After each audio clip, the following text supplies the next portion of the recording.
Hi, I'm John Byrne with Poets&Quants. Welcome to another edition of our one-on-one interviews. Today I'm in St. Louis at the beautiful campus of Washington University at the Olin Business School with the new dean, Mark Taylor. Mark, welcome. Thank you, it's great to be here. I'm not so new now, I think I'm in my 8th month, but this is certainly my beginning of my first academic year here at WashU.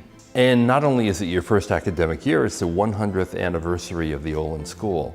Absolutely. Talk a little bit about how the school has evolved over all this time. Washington University launched its business school, would have been the School of Commerce, back in 1917. It was one of the first business schools to be launched in the United States or indeed anywhere in the world. Since that time, we have grown from a very tiny, small class to being one of the great business schools of the world. We have extensions in Mumbai, in Shanghai, as well as in Washington, D.C. through the Brookings Institution, as well as here in St. Louis. And of course we have one of the top-ranked undergraduate programs, Indeed, as well as a leading MBA program. And we are a full-service school now covering a range of master's programs, executive education, and a thriving doctoral program as well. One thing that strikes me about the campus and the business school in particular is the intimacy of the programs. So your undergraduate program and your MBA program, they are not factories by any stretch of the imagination. I think everyone that comes to WashU, to Olin, has a name and has a story, and you're well known by your faculty, by our excellent staff. It's very, very supportive. And I think that's one aspect of Washington University in general, but of Olin in particular, that marks us out from our comparator and competitor schools.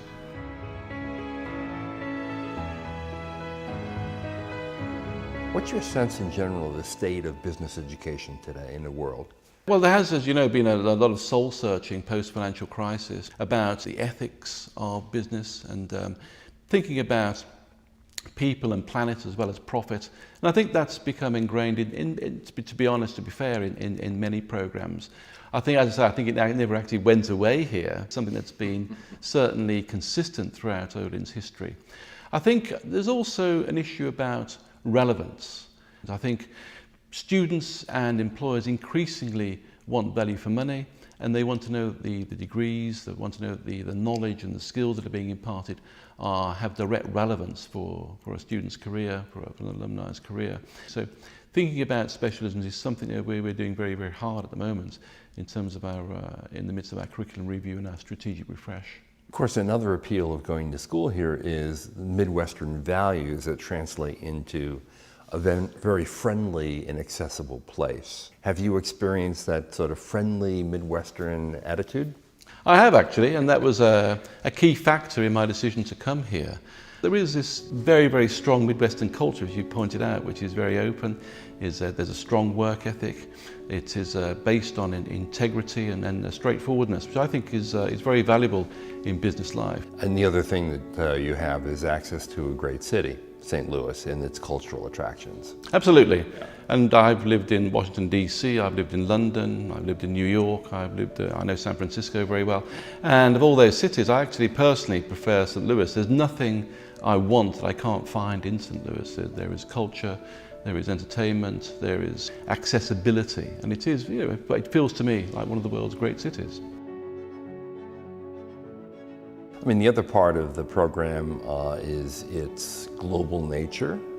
Talk about some of the opportunities that students here have to experience the world outside St. Louis. It could be an organization like Red Bull, for example, on the West Coast, or increasingly we like to get our students working overseas, perhaps working on a project in a developing country with an NGO, a non-profit, or it could be a small business, an entrepreneurship being set up, and then actually be on the ground in the country for several weeks working with that organization at a really hands-on practical level, and then come back to St. Louis and continue until they've actually solved that problem. We really do have that entrepreneurial culture that we integrate and work with here, and that's again a unique aspect of an Olin education.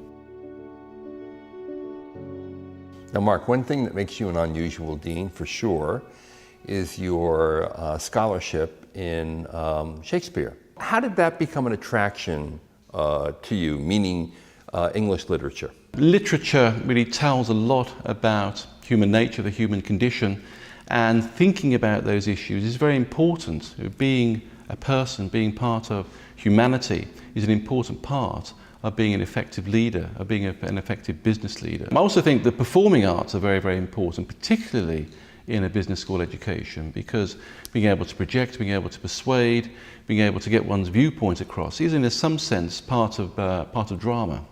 So what's your best advice to an applicant who wants to come and take advantage of the Olin School, either as an undergraduate or an MBA? We are looking for individuals who are, yes, excellent and want to pursue excellence. We're looking for people who have a strong value system that really think about integrity, think about ethics, but also want to have a global outlook. Yes, we are based right here in the Midwest of the United States, but our vision is global and our thinking is entrepreneurial, innovative. The environment here is a very, very supportive one. That's not to say that we don't recognise the importance of competition and free enterprise, and I wouldn't want to be up against any of our graduates in the marketplace, but I certainly would want to be one of their colleagues.